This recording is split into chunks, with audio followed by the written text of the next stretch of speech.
I am Ferdinand Marcos, and I am the President of the Republic of the Philippines. I stand today on behalf of 110 million Filipinos. Hello people and hello universe, it's me again. Shout out sa inyo mga kababayan. Hello. Yan sa mga Marcos loyalists and supporters. Ayan, wala akong upload kahapon.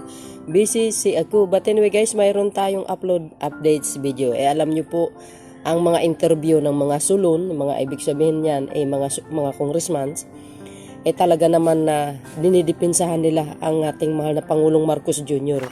sa pambabatikos, pambabalahura, no? Sa mga nangyayari sa mga anti-Marcos diyan sa liwasan.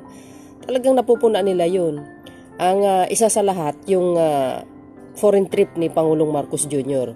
At isa na po 'to si Congressman Garin, no? Lalo na po sa mga nagrereklamo pagdating sa mga sinasabi niya, mahal daw bilihin, di magtrabaho kayo ng mabuti, no?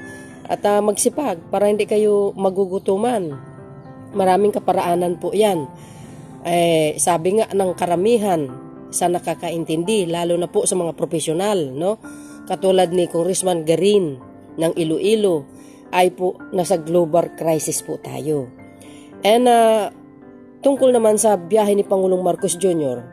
sa mga anti-Marcos, alam po nila yun, yung buong katotohanan, kaso lang bulag sila, no? Dahil they are anti-Marcos.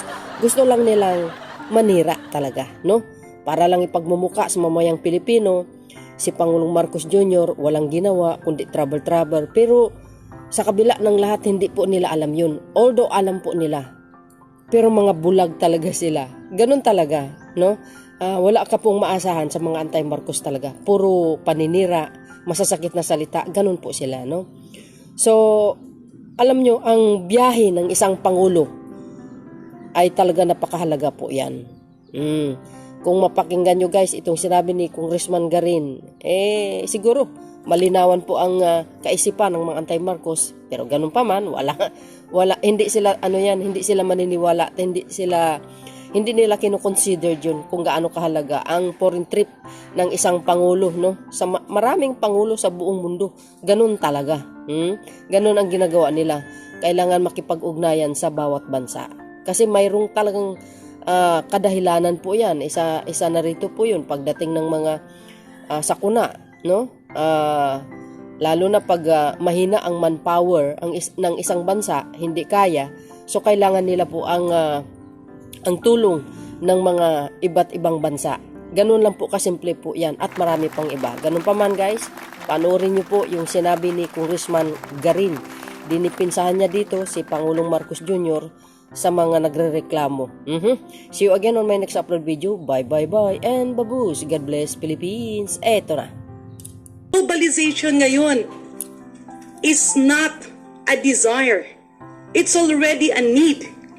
If you don't liaise and talk to other countries, if you don't partner and foster relationship with other countries, mas lalo kang may iwan. Tama. At bilang presidente, kung payagang mong maiwan ang Pilipinas, naku, talaga namang magagalit si Juan at si Maria de la Cruz sa'yo. Correct. So I believe maybe it was a joke out of the former president's mouth, or if he was serious, maybe it's a political statement. And I think politics should be left behind for the moment kasi mas marami tayong problema at mas marami tayong challenges post-pandemic. Correct.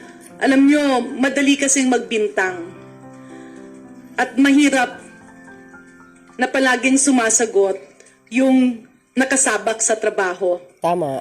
Let's put the situation na dalawang parte. Etong isa, syempre, walang ginagawa. Etong isa naman, napaka-busy kasi incumbent ka, ikot ka, meeting right and left, lahat ng problema, sasagutin mo. So, on one side, you will have all the time to criticize the current administration. On the other side naman, itong mga administrasyon, kesa nagugulin mo or ubusin mo yung panahon mo para sagutin ito, mas gugustuhin mo magtrabaho na magtrabaho. Tama. So the way things are going, hindi ba mas maganda para sa ating mga Pilipino na yung ating mga leaders ay suportahan ang bawat isa?